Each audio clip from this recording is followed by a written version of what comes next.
Good morning. It is Wednesday, September 21st, 2022, 10 a.m., and I'd like to call to order the Ottawa City Commission meeting. Can I have the roll call, please? Mayor Crowley, Present. Mayor Pro Tem Skidmore, Present. Commissioner Graves, Present. Commissioner Kaler, Commissioner Clayton. Present.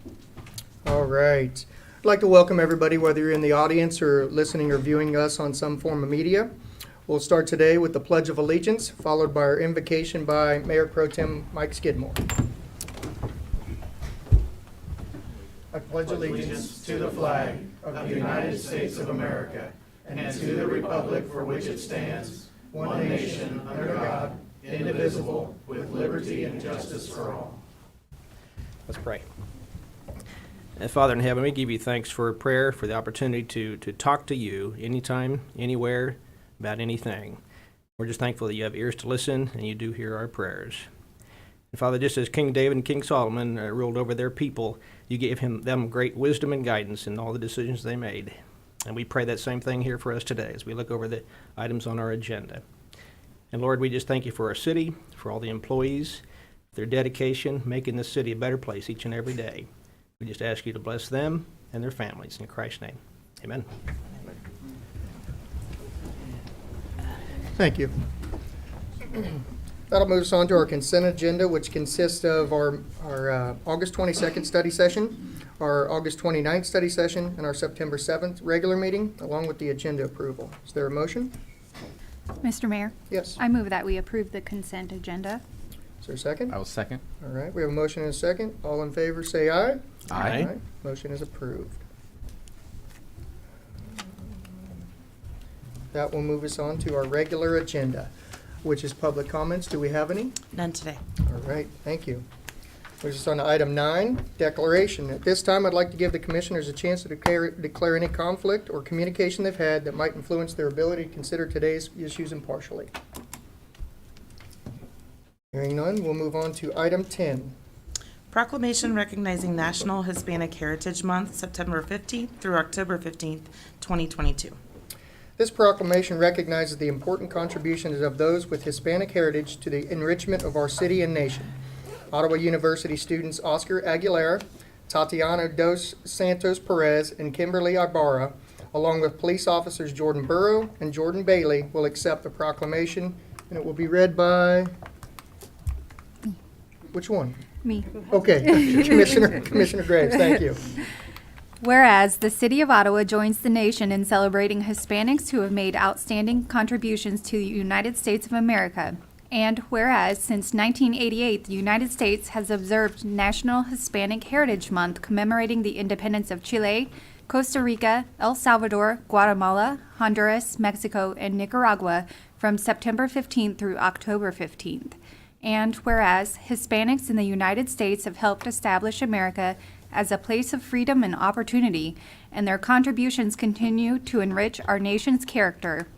And whereas America's cultural diversity and optimism for a brighter future has always been one of our nation's greatest strengths. And whereas together we recognize the Hispanics in Ottawa whose love of family, strong work ethic, and sense of community have helped unite us all. Now, therefore, the governing body of the City of Ottawa, Kansas does hereby proclaim September 15th through October 15th, 2022 to be National Hispanic Heritage Month in Ottawa, Kansas, and encourages citizens to celebrate our unique and vibrant history. Signed this 21st day of September 2022 by our Mayor, Eric Crowley. Thank you. Who would like to come up and speak? Somebody, anybody? Don't everybody run up at once.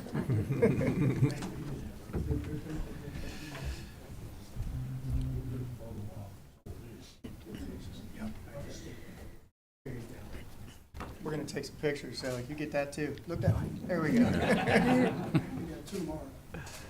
Come on up.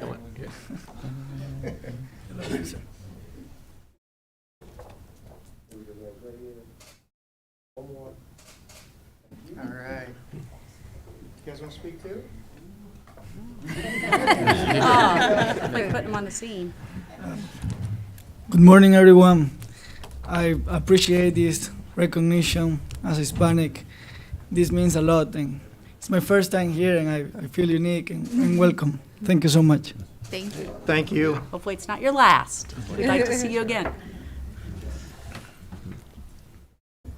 All right, that'll move us on to item 11. Proclamation recognizing Constitution Week, September 17th through the 23rd of 2022. Constitution Week officially commemorates the anniversary of the creation of the world's longest-lived written constitution. Grace Nilgis, Daughters of the American Revolution, will accept the proclamation, and it will be read by Commissioner Clayton.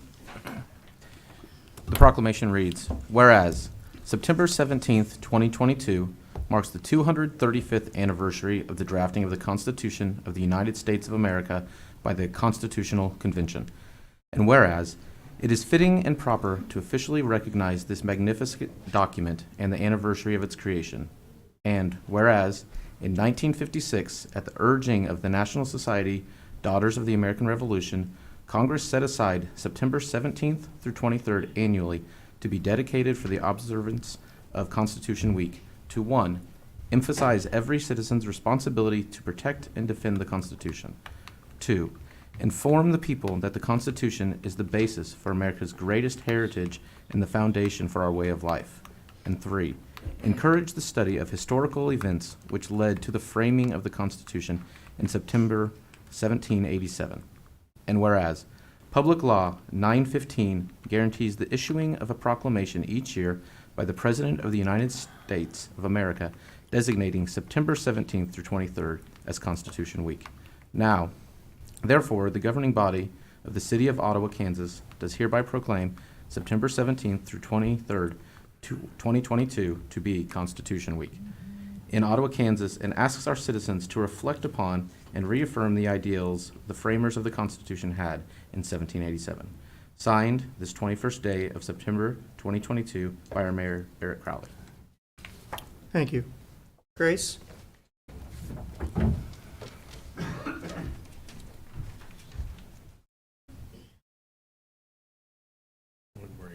It's the magic podium. It's really good. Now, if you'd like everybody here with the picture, tell them. Okay. Susan, I think you're the only other one here. Thank you. Get a couple pictures ready.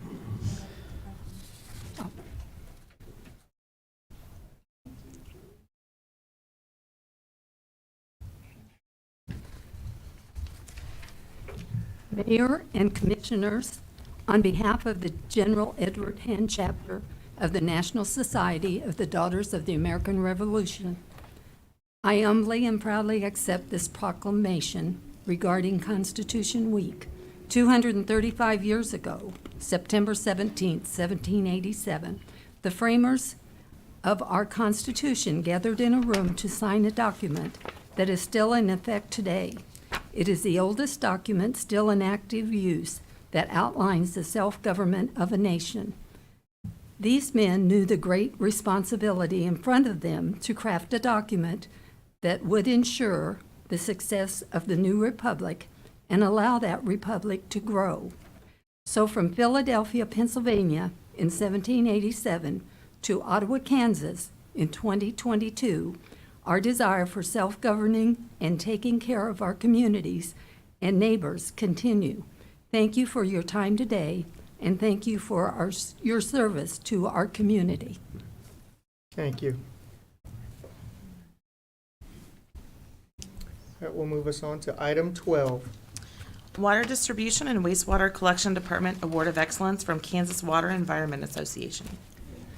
The Kansas Water Environment Association honors contributions, leadership, safety, and service within the field of water and wastewater in their annual meeting each year. This department has received the Award of Excellence for the last 3 years. Good morning, Dan. Good morning, Mayor, Commissioners. With quite a bit of pride that I stand up here and do this again. You might remember it's only been a couple months ago that we were here doing this for the 2021 award. There were some, due to COVID restrictions in 2021, the process got mulled a little bit, and so we didn't actually get the notice that we'd won the award and got the plaque and all that until earlier this year. This year, things were a little bit back to normal, whatever that may be. And a month or so ago at their annual conference, KWA again bestowed this honor on our collection crew guys, and 3 years in a row, that's pretty impressive. I just can't say enough for the work these guys do. It definitely is warranted for the amount of work they do, the way they stay ahead of our collection system, and pardon the pun, but keep things flowing. We kind of lose sight sometimes. Those are the guys out in the middle of the night when it's freezing cold, fixing water leaks, and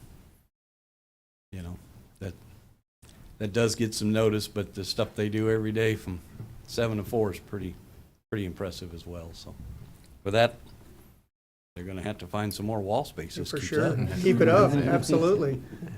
Anybody else want to say anything? Want to say anything, Justin?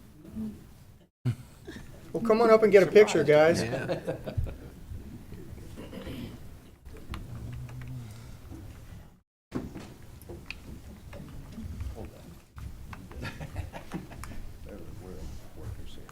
Holy smokes. Surrounded.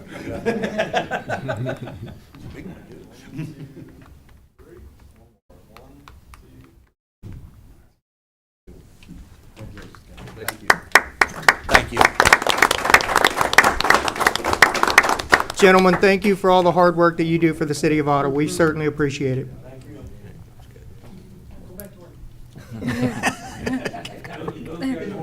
Because they've got a water leak right now. Oh.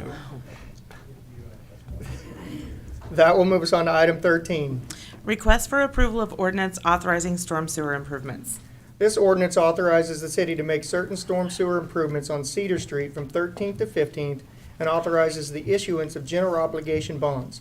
Any excess proceeds may be used to improve a portion of storm sewer from 5th to 7th between Walnut and Hickory Streets, more commonly known as a portion of Skunk Run. Good morning, Tyler. Good morning, Mayor and Commissioners. Tyler Ellsworth with QTech Rock, the city's bond counsel. It's good to be here in person and see you all this morning. This item and items 14 and 15 on your agenda all relate to a general obligation bond issue that we've been discussing at recent study sessions. And I think we can just take these items in order. So item 13, as has already been mentioned, is an ordinance that authorizes bond financing for certain storm sewer improvements. This ordinance is necessary to finance these improvements with proceeds of the bonds that we will issue in the next month or two. So happy to answer any specific questions on this item. Commissioners, any questions for Tyler? How would you like to act on item 13?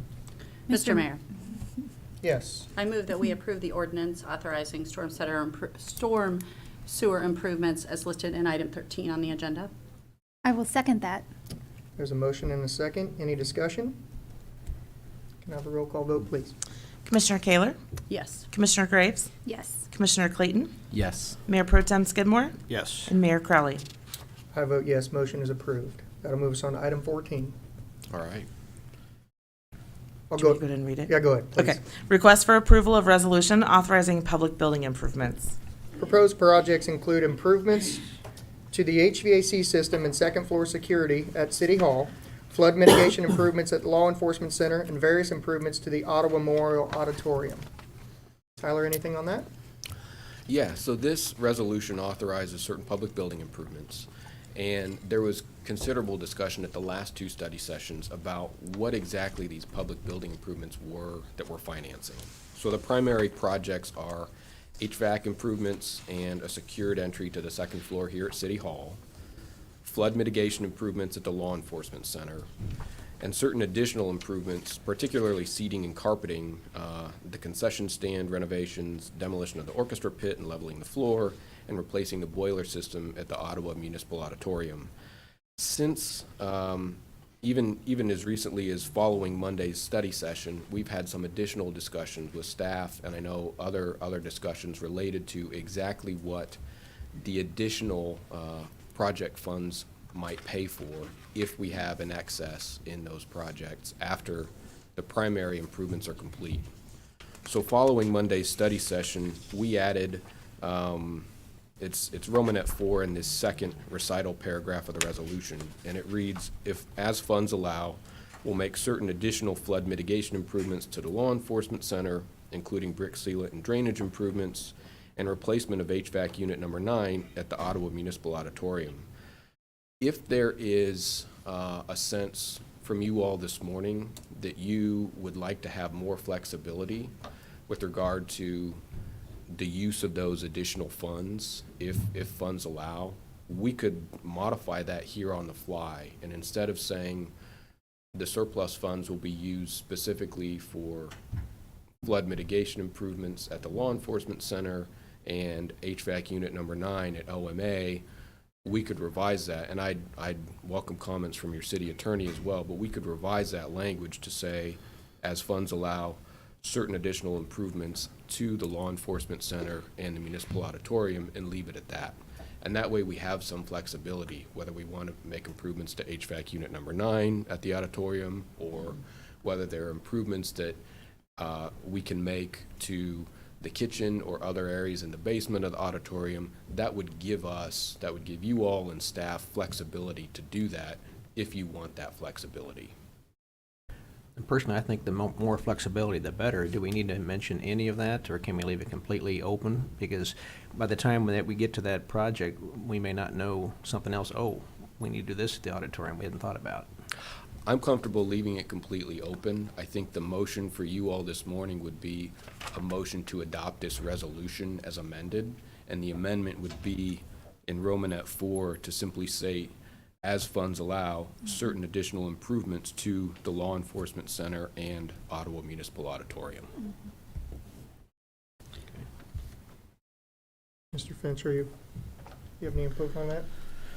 Yeah, so I mean, I think if you want to maintain the flexibility, that's fine. It's always a balance between disclosure to bond purchasers as to what the proceeds will be used for, and an obligation to the public to be transparent about what this indebtedness will be going for. The flip of this is what we've had in the past, and that's taken a while to clean up, is that when you do multiple projects out of one bond issue, tracing the bond proceeds and making sure that they've either all been spent, or if there are restrictions for what they can be spent on, that those funds are fully segregated and either fully spent, and you can show that and trace that for that number of projects, or that whatever is left, you know what that is and what it's supposed to go for. So I think you're still delimiting it sufficiently to say that it's going to be used in those two facilities for improvements, but it will be incumbent on staff to make sure that there's transparency both in the raising of the funds and the expenditure of the funds, so that we can trace those bond proceeds. This becomes an issue when we get into calling bonds in the future if interest rates go down and trying to refinance bonds. And did we spend all of the proceeds the way the public was told they were going to be spent? So long as you're delimiting specifically enough that we can be transparent, I think that flexibility that Tyler's suggesting and that Commissioner Skidmore would like to see, I think that's probably fine. I was the one that had indicated that I'd like some direction on what the contingency funds would be paid for, or what would be utilized for if we had not, if we didn't need them. And I do still think that we do need to denote something. I'm fine with making it broad. I mean, I don't think we need to put unit number 9, but I do think that the public needs to know what's going to happen if we don't utilize those funds. My concern comes in where it appears as though the total amount listed in the resolution on page 5 is 2.550, and I thought we talked about 25 or 2.5. That's right. The 2.5 is the construction costs, including construction-related contingency. The $2,550,000 includes $50,000 for the cost of the financing.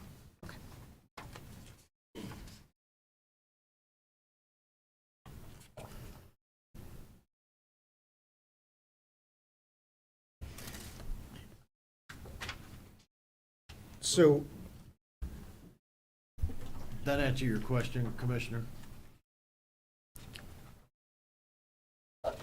Well, let's Well- talk it through till we're all comfortable with that, please. Yeah, I guess I wish that we would have had that dollar amount set within when we were talking about what we were looking at, and I wasn't prepared for an extra $50,000. I mean, it doesn't sound like a lot in the city's budget, but to the normal citizen, an additional $50,000 is a tremendous amount. And so, just trying to be transparent there, I wasn't prepared for that additional $50,000. Sure. And I agree with Commissioner Kaler. I was confused on the number there too. I thought maybe there was some additional math that we weren't, and certainly weren't aware of. So, would have liked to have had that information when we were reviewing this, prior to today. I understand the cost. I'm sure, I don't want to speak for Commissioner Oh, Kaler. no. We certainly do, but Sure. certainly something we'd like to know ahead of time. Well, and I suppose that just as we're modifying the language there regarding how we spend any surplus in the project funds, I'll defer to Melanie as far as the exact project dollar amounts that you need, but conceivably, we could pay for cost of issuance out of $2.5 million, and any additional funds for the primary projects that were needed that weren't included in the bond issue might be available to be paid for from other non-bond proceeds. That's true, that is an option. So further clarification then comes in the memorandum that is on page 3. It breaks down that we had talked about that the proposed project and estimate costs are for City Hall 1.4, 3, and that appears as though that's not the dollar amount that we discussed on That's Monday. not. That's the original memo. And I added an update paragraph at the bottom to say that at the study session, we discussed the opportunity for the different projects, and that we put in a red line version of the resolution there. I did not further clarify what those projects would be, but I did provide the breakdown on the page 2. So I apologize. I should have just rewritten a new memo. I was trying to provide it some tracking from the September 12th discussion to the 19th to the 21st and try to notate that throughout, but I understand how that's confusing. So it is not, in fact, the 2.265. It is the 2.5 plus the 50,000 of cost of issuance. Which shows the breakdown of the 2.5 on our packet, page 4, I believe. Yes. So if anybody's, The numbers are just, yeah. And what I might also add, and I think one of your questions was, why didn't I include like the OMA kitchen and bathrooms? Because that was more, our estimate for that project is 150,000, and our contingency was only going to be 94,000. But I do like the idea of broadening that description, that if there are the funds available, we could decide to do one or the other potentially, not necessarily that they have to be combined together in that estimate that we have right now. Tyler, when you were talking about keeping it at the 2.5, were you talking about maybe using that 50 out of the contingency? That's right. The Which cost- concerns me, because, we were already talking about 4% possibly being low anyway for a contingency. So I would be concerned of taking that 50 out and not having it, and relying on that contingency that may not even be there anyway. So That- I'd be okay with the 2.55 as stated in this resolution. Sure, I think that's Me too. valid, and I just wanted to present that option. Appreciate it. Yeah. And your suggestion, I think, is just is to put it, is stated as funds allow certain certain improvements to the law enforcement and OMA. That's correct. Okay. I think certain additional improvements to Okay. the law, yes. That's good. And Right. Mr. Finch, you're okay with that kind of wordage? Yeah, it's actually gonna say the same, we have the word additional in there because it's Yep. it's on top I of didn't the write it ones down. we've already Appreciate it. Yep. itemized. Yep. Commissioners, how do we feel about those changes and moving forward? with the changes that we had discussed, I will move that we approve the resolution authorizing the public building improvements as listed in item 14, amended. And I will second. And before we vote, just for the record, that's authorizing an amount of $2.55 million? Yes, sir. Thank you. For you, Tyler, yes. I appreciate that. All right, we have a motion and a second. Any discussion? Can I have the roll call vote, please? Mayor Pro Tem Skidmore, Yes. Commissioner Kaler, Yes. Commissioner Graves, Yes. Commissioner Clayton, Yes. and Mayor Crowley. I vote yes, motion is approved. That will move us on to item 15. Request for approval of resolution authorizing the public sale of approximately $5,255,000 in general obligation refunding and improvement bonds. The resolution authorizes the public sale of approximately $5,255,000 in general obligation bonds for the financing of certain storm sewer and public building improvements, and the refunding of general obligation bonds 2009A and 2014A for potential interest savings. All do you right, got? I'm still here. All That's right. We're Good. glad. So, this resolution authorizes staff and Dave Arterberry's firm and our firm to go out on your behalf and prepare and circulate an offering document to investors, potential purchasers of the bonds. And it also authorizes us to set October 18th as the sale date for the bonds. So we plan to take those steps and work with staff to get that offering document prepared.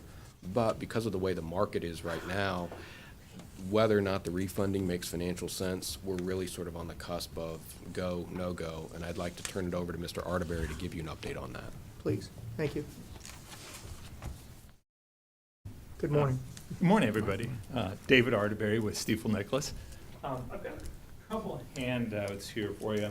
I won't waste too much time on this, but I did just want to talk a little bit more about the market and how we'll address the refinancing going forward. Although I want to talk about market conditions now, keep in mind that our schedule is going to involve us coming back to the commission at your work session on the 10th of October to discuss the bond resolution. And at that time, we can also revisit the refinancing and look at what the savings looks like at that time too. And that will work well because that would be right before we have to distribute the offering documents for the bond issue. So we could kind of wait until that time to sort of make a more definitive decision about this. But I think when I was talking to you on Monday, I had mentioned that I had anticipated that the interest rate on this bond issue was going to be just a little bit above 3%. Well, if you look at this graph here, and if you look at the far right-hand side of this graph, you'll see a spike up over about the last week or so. I went in yesterday and I updated interest rates based on a brand new scale. And unfortunately, that 3.05 or so percent rate I was thinking about on Monday is probably closer to about 3.3% right now. So were you to do the refinancing right now, we would be right at about your $20,000 savings level. So we're right really on the cusp. That's why I wanted to mention to you before about we'll be coming back to you to sort of revisit this on the 10th. I would hope that at that point in time we'll have a clear indication one way or another whether or not the refinancing will work. If not, we would have the ability to hopefully, if the market was sort of on the cusp of the issue working on the day we sell the bonds, possibly be able to negotiate with the best bidder on the bonds to either include or exclude a refunding component depending on how their bid came in. So just wanted to give you an update on that. I was going to use the phrase catching a falling knife, but interest rates are going up, so it's catching a rocket or something. So, Mr. Mayor, if I Yes. may, David, what happens, and I don't think, I don't think it's a far-fetched scenario, but what happens if between now and then that interest rate continues to climb and we get even higher?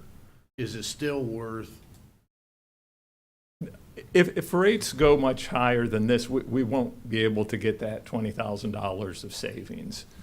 So we would not proceed with refinancing and just sell the what we call the new money component of the issue. Thank you. Can't we blame the banker on this? I mean, Not this one.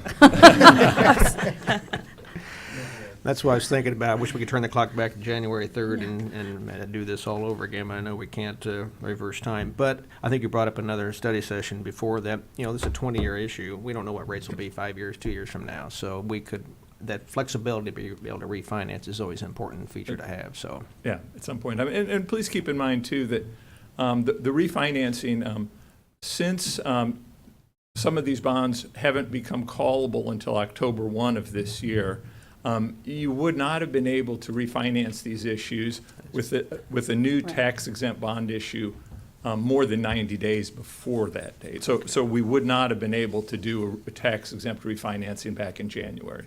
okay. Well, it's good to know that part then, except for the new money we're borrowing. But other than that, you're right. I got that.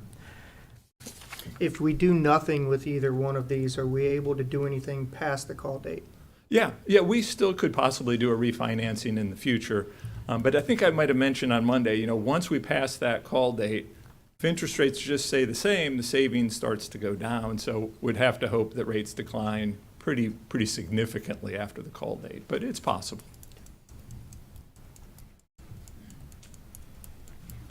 Commissioners, any questions for either David or Tyler? Well, Mr. Mayor, I will make the motion then that we approve item number 15 on our agenda. Is there a second? I'll second. Thank you. We have a motion and a second. Is there any discussion? Can I have a roll call vote, please? Commissioner Graves, Yes. Mayor Pro Tem Skidmore, Yes. Commissioner Kaler, Yes. Commissioner Clayton, Yes. and Mayor Crowley. I vote yes. Motion is approved. Thank you both. We appreciate you coming here today. Great. All right, that'll move us on to item 16. Request for approval of resolution for moderate income housing, MIH projects. This resolution authorizes the city to apply to the Kansas Housing Resources Corporation for moderate income housing grant funds. The funding will be used to support development of 3 projects selected by the commission. Good morning, Director Hall. Good morning, Mayor, Commissioners. Last week, you selected 3 projects to include in the city's application to the KHRC for the Modern Income Housing Grant. This is the next step in the application process.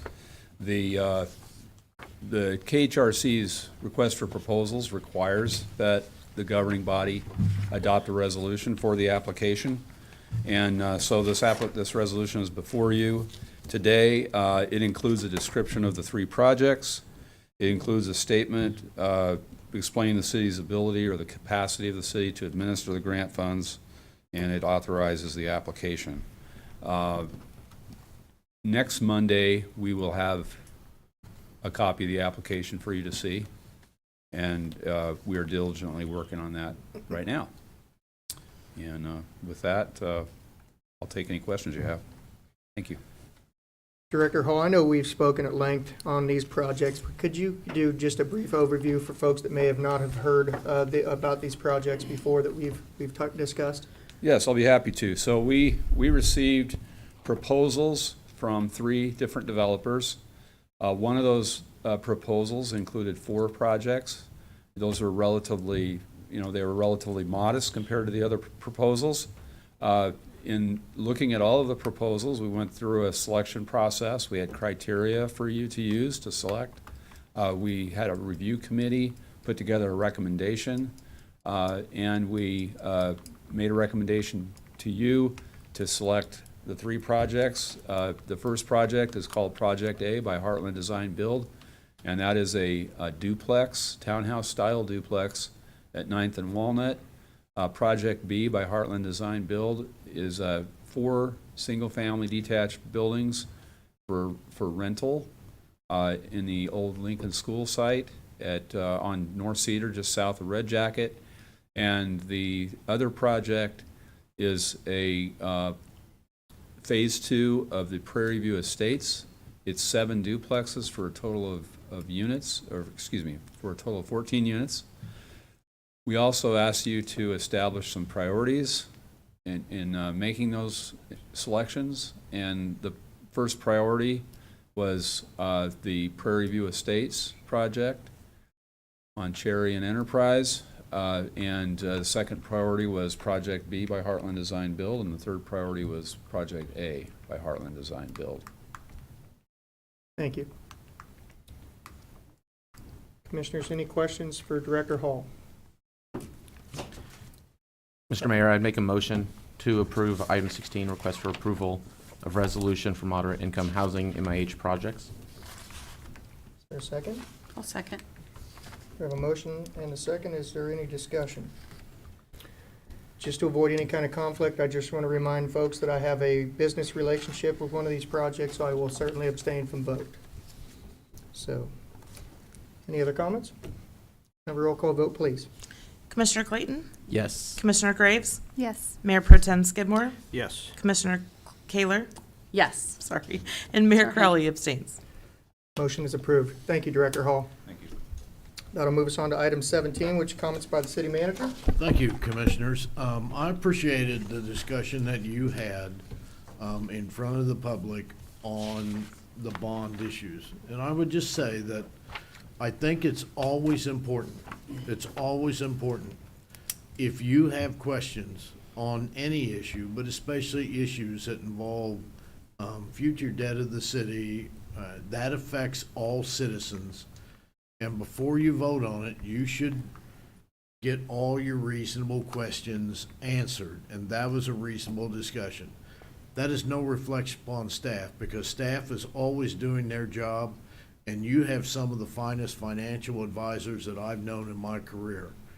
But the important thing to remember is your name is always on the bottom line, and you are the elected officials, and you're elected to watch out for the future of the community. So thank you very much for having that discussion and working through that. A couple of things. DAR, Daughters of the American Revolution. I'm not sure that a lot of people really realize the heritage of what we're talking about. And their heritage is directly traced to the American Revolution that began in 1776. You can't get in on a hope and a prayer. You have to actually show the blood lineage that you had a relative that fought in the Revolutionary War on the right side, not the Tory side, but on the right side. So I always enjoy, and I always appreciate, and I always honor the DAR when they come to our meetings on a specific topic. Thank you for the resolution, for the proclamation on the Constitution. Every one of us takes an oath for public office. We take a lot of oaths, but all of us take the same oath on the public office, and it is to uphold the Constitution of the United States. That is a pretty awesome burden if you think about it. But it is what holds us together as a society, as a country. And it is what makes us the strongest republic in the world, based upon the oldest constitution in the world that still exists. And it is interesting to note, and Mr. Finch can tell you just how many amendments have been proposed. The last I knew, there were over 5,500 amendments that have been proposed. But the American people don't like to amend their constitution. And it has worked. There have been times when we can have a discussion about whether it was interpreted correctly and whether it was interpreted fairly. But in the end, the Constitution has worked, and the courts have helped that Constitution work. So thank you very much for recognizing Constitution Week. Thank you. That'll move us on to comments by our city commissioners. Commissioner Graves? I just wanted to remind everyone that tonight is the homecoming parade and block party from 6 to 8. So that'll be happening on the, I believe, on the courthouse lawn, and the parade will be down Main Street. Thank you. Commissioner Kaler? Well, today is the 21st day of September, which happens to be a line from one of my very favorite songs from Earth, Wind, and Fire. And I was going to play it, but I left my phone in my car. So listen to it. It's just a note of fun.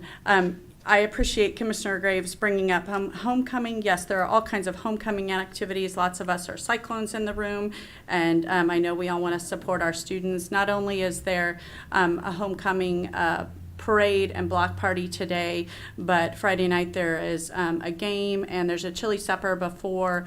But also on Friday night there is a bonfire at Orlis Cox. So please don't call. I mean, I know the fire department knows about it, but you don't have to call and let them know. They know that there's a bonfire, or at least I hope they know, and they know now.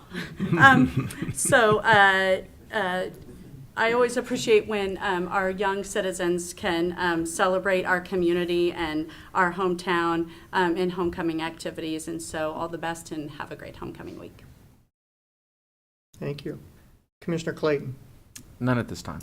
Mayor Pro Tem Skidmore. I appreciate Commissioner Kaler's comment asking about interest rates and where to place the blame. I'm glad I answered it wasn't my fault. I also know in an interest rate environment, I look both ways when I cross the street twice, and I always feel like I never like to profess my profession when I know I'm outnumbered as well, so I'll decline that maybe next time. But anyway, I want people to know that when we look at debt here, we take a serious look at it. We see the power of leverage. We know how it works.